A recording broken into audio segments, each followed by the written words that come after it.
সাবেক প্রধানমন্ত্রী শেখ হাসিনার চাচাতো ভাই শেখ সালাউদ্দিন জুয়েল এখন বিধান মল্লিক।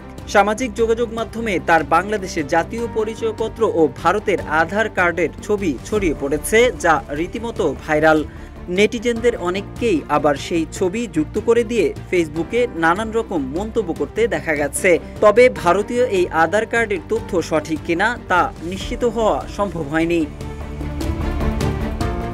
ছাত্র জনতার আন্দোলনের মুখে শেখ হাসিনা সহ দলটির বহু নেতাকর্মী ভারতে চলে যান।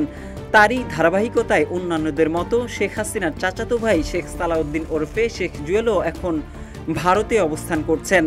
গণমাধ্যমে প্রকাশিত সংবাদ থেকে জানা যায় তিনি এখন ভারতের আধার কার্ড গ্রহণ করেছেন।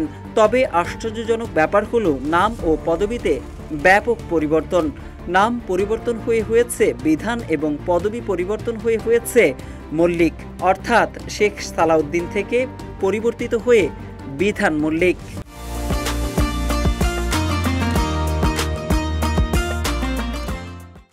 সামাজিক যোগাযোগ মাধ্যমে ছড়িয়ে পড়া আইডি কার্ড দুটোতে শুধু ব্যক্তিগত নামই না, বরং বাবা মায়ের নামেও পরিপূর্ণ পরিবর্তন লক্ষ্য করা গেছে। বাবার নাম শেখ আবু নাসের হলেও নতুন পরিচয়ে বাবার নাম মুদিন্দ্রনাথ মল্লিক। জন্ম তারিখ 1 জানুয়ারি 1959। ঠিকানা সারাপুল, ডাকবাংলো, স্বরূপনগর, উত্তর 24 পরগনা, পশ্চিমবঙ্গ। তবে শেখ জুয়েলের বাংলাদেশি জাতীয় পরিচয়পত্র অনুযায়ী তার নাম শেখ সালাউদ্দিন। বাবা শেখ আবু নাসের, মাতা রাজিয়া খাতুন। জন্ম তারিখ 1 জানুয়ারি 1967। ঠিকানা শেরেবাংলা রোড, সোনাডাঙ্গা, খুলনা। এদিকে গণমাধ্যমে একাধিক সূত্র উল্লেখ করে জানানো হয়েছে যে শুধু শেখ জুয়েল নন, শেখ পরিবারের সদস্যসহ অনেকেই বর্তমানে ভারতীয় আধার কার্ড গ্রহণ করেছেন।